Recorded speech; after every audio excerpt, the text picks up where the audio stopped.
இன்னைக்கு ஒரு குட்டி விலாக் தான் வந்து பார்க்க போகிறோம். ரொம்ப பெரிய விலாக்லாம் இல்லை. வீடியோ எடுத்தப்ப நிறைய கிளிப்ஸ் இருக்குது. பெரிய வீடியோவாக வரும்னு நினச்சேன். பட் வந்து எடிட் பண்ணி பார்த்தா கம்மியாக தான் இருந்துச்சு. ஷிக்ஸும் நானும் ஒரு காம்படிஷனுக்காக தஞ்சாவூர் காலேஜுக்கு வந்து போயிருந்தோம். அந்த விலாக் தான் இது. இந்த காலேஜில் தான் அம்மா படித்தாங்களா. அவங்களோட ஓல்டு மிஸ் எல்லாம் கூட இன்றைக்கி பார்த்து பேசுனாங்க. நானும் ஷிக்ஸும் இந்த காலேஜுக்கு வந்து ஒன்றா பஸ்ஸில் போகலாம் அப்படின்னு சொல்லி தான் பிளான் பண்ணியிருந்தோம். ஆனால் நடந்தது என்னமோ வேறு. லாஸ்ட் மினிட்ல என்னால் போக முடியாததுனால ஷிக்ஸும் ஆன்ட்டியும் வந்து பஸ்ஸில் வந்துட்டாங்க. நானும் அம்மாவும் பைக்கில் வந்தோம். சேர்ந்து போயிருந்தால் இன்னும் கொஞ்சம் என்ஜாய் பண்ணியிருக்கலாம். நானே கொஞ்சம் லேட்டாக தான் போனேன். ஆனால் ஆரம்பித்ததே ரொம்ப லேட்டாக தான் ஆரம்பித்தாங்க. நான் போயுமே கட்டுரை போட்டியில் தான் வந்து கலந்துக்கிட்டோம். நானும் ஷிக்ஸு எதுவுமே ப்ரிப்ரேஷன் பண்ணல. அவங்க அங்கே தான் டாபிக் தருவேன்னு சொல்லிட்டாங்க. சடனாக வந்து திடீர்னு போகலாம் அப்படின்னு சொல்லி பிளான் பண்ணி போனது தான் இது. எங்களுக்கு கொடுத்த டாபிக் வந்து எல்லோருக்கும் எல்லாம். அப்போயே வந்து ரிசல்ட் அனௌன்ஸ் பண்ணிடுவேன்னு சொன்னதுனால அங்கேயே வந்து இருந்தோம். ஃபஸ்ட்டு ஸ்டூடெண்ட்ஸுக்கு மட்டும் ஃபுட் இங்கேயே ப்ரொவைட் பண்ணுவோன்னு சொல்லியிருந்தாங்க. ஓகேன்னு சொல்லிட்டு ஷிக்ஸும் நானும் ஷேர் பண்ணிக்கலான்னு வந்து முடிவு எடுத்திருந்தா திருப்பி வந்து எல்லாத்துக்குமே ப்ரொவைட் பண்ண ஆரம்பிச்சிட்டாங்க. அப்புறம் ஒன்றா சேர்ந்து பெரிய கோயிலுக்கு போகலான்னு பிளான் பண்ணியிருந்தோம். அதுக்கு முன்னாடியே கொஞ்சம் லைட்டாக மழை பெய்ய ஆரம்பிச்சிருச்சு. ஓகேன்னு சொல்லி பிளான்லாம் பண்ணியாச்சு. எனக்கு வந்து ஐ செக்கப்புக்கு வந்து போக வேண்டியது இருந்துச்சு. அதுக்கு போயிட்டு வரதுக்குள்ளாரே வந்து ஷிக்ஸுக்கு வந்து லேட் ஆயிரும்னு சொல்லிட்டு அவங்கள போக சொல்லியாச்சு கோயிலுக்கு. அப்புறம் அங்கே ஐ செக்கப் பண்ணுற இடத்துலேயே ரொம்ப லேட் ஆனதுனால நானும் ஷிக்ஸும் ஒன்றா போக முடியல. அவங்க டேரெக்டாக வந்து வீட்டுக்கு போயிட்டாங்க கோயிலுக்கு போயிட்டு.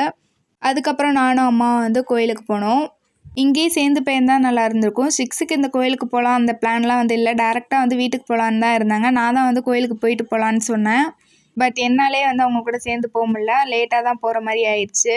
ஷிக்ஸுக்கு வேறு பஸ்ஸில் வந்து ஒத்துக்காது. அந்த வாமிட்டிங் சென்சேஷன் வந்து இருந்துக்கிட்டே இருக்கும். காலைல அவங்க வந்ததே பெரிய விஷயம். அப்பயுமே வந்து ஒரு மாதிரி இருக்குன்னு சொல்லிட்டு இருந்தாங்க. காலேஜ்லேருந்து அவங்க அண்ணன் வந்து கோயிலுக்குலாம் கூப்பிட்டு போயிட்டு வீட்டுக்கு அழைச்சிட்டு போயிட்டாங்க. அதுக்கப்புறம் நானும் அம்மா வந்து கோயிலுக்கு போயிட்டு இப்போது ஒரு கடையில் பக்கோடா சாப்பிடுவோம். அங்கே வந்து பக்கோடா சமோசாலாம் வந்து சாப்பிட்டுட்டு ஐஸ்கிரீம் வந்து வாங்கியிருந்தோம். அதை சாப்பிட்டுட்டு இருந்தோம். இந்த கடை இப்போ தான் ரீசெண்டாக ஓப்பன் பண்ணியிருந்தாங்க. மில்கி மிஸ்ட் பிராண்டோடது. பை ஒன் கெட் ஒன் ஆஃபரில் வந்து இந்த 25 ருபீஸ்க்கு வந்து சாக்லேட்டும் அதுக்கப்புறம் பட்டர்ஸ்காட்சும் வந்து வாங்கிக்கிட்டோம். அதுக்கப்புறம் தஞ்சாவூரில் இருக்க இந்த 160 ருபீஸ் ஷாப்புக்கு வந்து போயிருந்தோம். எந்த பொருள் எடுத்தாலும் 160 ருபீஸ்னு போட்டிருந்தாங்க. ஆனால் உள்ளார அந்த இயரிங்ஸ் அது மாதிரி அசசரிஸ் எல்லாம் வந்து கம்மியான ரேட்டில் தான் இருந்துச்சு. அந்த பாத்திரம் அது மாதிரி ஹோம் அப்ளையன்சஸ் எல்லாமே வந்து 160 ருபீஸ்க்கு வந்து இருந்துச்சு.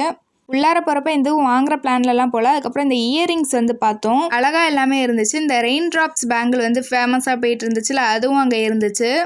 அம்மா ஏதாச்சும் வந்து இயரிங்ஸ் வாங்கிக்கோ அது மாதிரி வந்து சொன்னாங்க. எனக்கு பெருசாக வந்து இந்த அசசரிஸ்லலாம் வந்து விருப்பம் இல்லை. இந்த மெட்டல் பேங்கிள் மட்டும் 30 ருபீஸ்க்கு வந்து இருந்துச்சு. அது மட்டும் வாங்கிக்கிட்டேன். அப்புறம் ஷிக்ஸுக்கு வந்து இந்த இயரிங்ஸ் எல்லாம் வந்து ரொம்ப பிடிக்கும். ஸோ வந்து வீடியோ கால் பண்ணி அவங்கள சூஸ் பண்ண சொல்லி ஒரு இயரிங்ஸ் வந்து வாங்கியிருந்தோம். அதையும் காமிச்சிருக்கேன் வீடியோவில். அவங்க வீட்டுக்கு போயிட்டதுனால வீடியோ கால் பண்ணி எது பிடிச்சிருக்கோ சூஸ் பண்ணுன்னு சொல்லிட்டு வாங்கியிருந்தோம். அவங்க சூஸ் பண்ணது இந்த தான் ஒரு மெஜெண்டா கலரில் வந்து இருந்துச்சு. ஷிக்ஸுக்கு இந்த மெஜெண்டா கலர் அசசரிஸ் மேலே என்ன அட்ராக்ஷனும் தெரியல. போன வாட்டி நான் ஒரு பேங்கிள் வந்து கொடுத்தப்பே வந்து எந்த கலர் வேணும்னு சூஸ் பண்ணப்போ மெஜெண்டா கலர் தான் வந்து சூஸ் பண்ணியிருந்தாங்க. ஸோ இதையும் வந்து வாங்கிட்டு வந்தாச்சு. அப்புறம் க்ளே ஒன்று வந்து வாங்கியிருந்தேன். ஏர் ட்ரை க்ளே. அதை வச்சு ஒரு டால் மாதிரி செய்யலான்னு சொல்லிட்டு வாங்கியிருக்கேன். 75 ருபீஸ்க்கு. அது ஆன்லைனில் ஆர்டர் போடலான்னு நினச்சிட்டு இருந்தேன். நல்ல வேளை இங்கேயே கிடச்சிருச்சு. பட் ஆன்லைனில் இருந்ததில் டூல்ஸ் எல்லாம் வந்து இருந்துச்சு. இந்த க்ளேயில் வந்து டூல்ஸ் இல்லை. ஆனால் 88 ருபீஸ் வந்து ஆன்லைனில் போட்டிருந்துச்சு. இவங்க கொடுத்துருந்தது 75 ருபீஸ்க்கு வந்து கொடுத்துருந்தாங்க. அது வேற எனக்கு ஒரு டவுட்டாகவே இருக்குது, காயுமா காயாதான்னு சொல்லிட்டு. சரி வாங்கி ட்ரை பண்ணிடுவோன்னு சொல்லிட்டு வாங்கிட்டேன். அதுக்கப்புறம் எங்கே போனாலும் இந்த ஷாப்பில் வந்து எனக்கு பிடிச்சது வந்து இந்த டாய் செக்ஷன். அப்படியே பார்க்குறப்பே அழகாக இருக்கும். இந்த எல்லா டாய்ஸும் வீட்டில் இருந்தால் எப்படி இருக்கும்னு தான் எனக்கு தோணும். அவ்வளோ க்யூட்டாக வந்து இருக்கும். எங்கே போனாலும் இந்த டாய் செக்ஷனை வந்து பார்த்தேன்னா ஒரு வீடியோ எடுத்துருவேன். எல்லா டாய்ஸுமே க்யூட்டாக தான் இருந்துச்சு. பட் ரேட்டு தான் என்ன அதிகமாக இருந்துச்சு. நான் ஷின்சான் டால் ரொம்ப நாளாக தேடிக்கிட்டே இருக்கேன். அதுதான் வந்து கிடைக்கவே மாட்டேங்குது. இந்த ஷாப்புக்கு போயிட்டு அப்படியே வந்து வீட்டுக்கு கிளம்பியாச்சு. அவ்வளோதான் இந்த விலாக். இந்த விலாக் பிடிச்சிருக்குன்னு நினைக்கிறேன். பிடிச்சா லைக் அண்ட் சப்ஸ்கிரைப் பண்ணுங்கள்.